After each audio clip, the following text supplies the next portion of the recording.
So I just opened an account on albumoftheyear.com, and you know what that means? Nobody is safe. On a website that encourages album reviews, you know I'm about to get pretty ruthless out here. It's day one in this endeavor, and I already have a handful of titles to tell you guys that you need to avoid at all costs. In their place, I will give you a suitable replacement though. I'm not a monster. Okay, let's do it. The first album I definitely don't want you to take note of is the debut LP from Standstill called Steps Ascending. I'm not impressed by a single thing offered on this record. The band and subsequent label Days seem to be perfectly okay with mediocrity here. If you heard any hardcore adjacent pop punk or emo over the last 5 years or so, nothing on this project is going to surprise you. No risks are taken. The generic songwriting and polished clean vocals on display are perfect stereo fodder to play on the speakers while mall emos browse their local zoomies. If you're looking to scratch that particular itch in between Anxious and Koyo releases, then sure, the album might satiate you until something more substantial inevitably comes along to take its place. It's not offensive, it's just there, which to me is worse than offensive. The boring band, the cookie cutter songs, along with the uninspired artwork and packaging are all mid. I have no earthly idea what would possess some tortured soul to give this thing more than one single solitary spin. It's not engaging or entertaining in the least. 64 out of 100. In its place, I beg you to listen to the debut full-length from Your Arms Are My Cocoon. They're a bedroom screamo act that self-released the record Death of a Rabbit on August 11th, 2024. And it's already the most polarizing release of the year. Based solely on the reviews and discussion on albumoftheyear.com, this is a love it or hate it kind of thing. And let me tell you, I'm on the loving end of this particular spectrum. We have users out here saying things like, "It sounds like I'm trying to drown out the noise of a crying baby by playing my music louder." And the meandering song structures, gaudy compositions, and some of the least convincing screamo vocals I've ever heard meet on this beyond rough debut. Although funny and totally fair, I disagree entirely. A common theme among listeners seems to be that they love the instrumentals, but they hate the vocals. I, however, love the vocals. We see reviews coming in with both extremely high and depressingly low grades, which is the very definition of polarizing. And let me just say, nobody is wrong here in this discussion.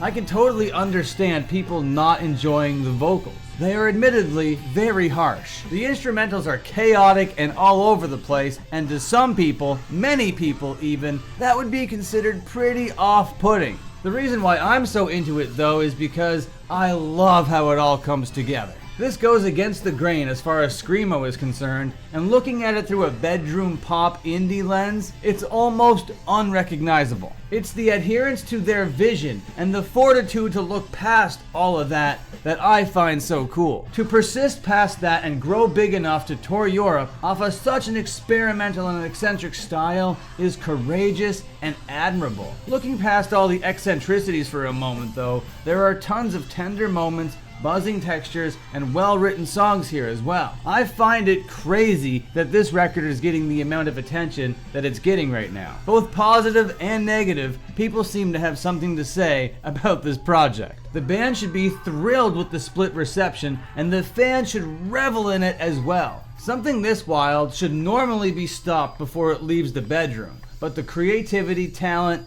vision, and sheer willingness to experiment has pushed their sound out there to an enthusiastic core fan base. I think the reason is because they're not relying on their wild style to connect and resonate with their fans.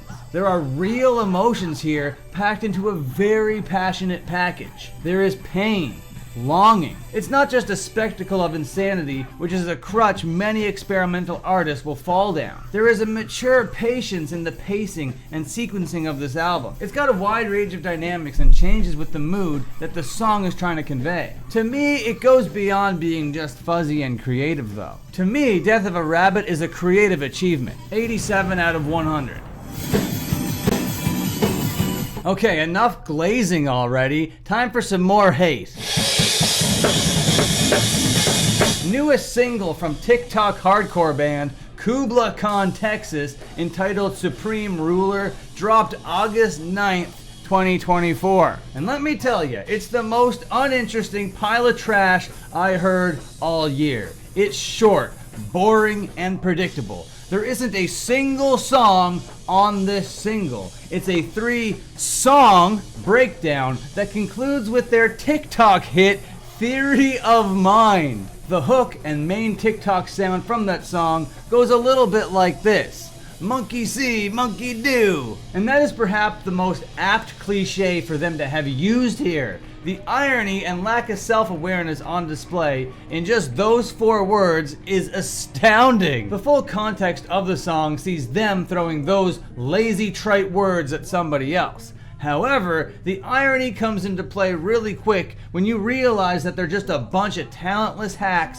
copying that tough guy hardcore, metalcore beatdown thing to almost parody levels of ridiculousness. They're merely metalcore slopmongers without a creative bone to spare between them. The vocals are fake machismo baloney, and the instrumentals are the most routine meat and potato phoned in lumps of dog dung on God's green earth. I can only imagine the mushrooms that would grow next to this turd. These guys are bound to flop out of the hardcore scene any year now and find a permanent home in the red state rock fests that normally house bands like Five Finger Death Punch and Trapped. TikTok band Kubla Khan, Texas are a disgrace to the DIY scene, and it's time that they fully lean in to their TikTok notoriety. They are the main band that I think of when I think of the concept of the TikTokification of hardcore. They are the main perpetrators. Bands like Kubla Khan, and more specifically the band Kubla Khan themselves, are creating solutions to problems that don't even exist, thus making everything worse for everybody. 14 out of 100. In its place, listen to the new Gel EP, Persona. No, it's not an anime JRPG. This thing is full of hardcore bangers. Gel has some of the best riffs and vocals in the hardcore game right now. With each release, this band gets more hard-hitting and direct. They are offering up a healthy dose of 2-step parts, sing-along moments, and tons of stage-diveable energy on this disc.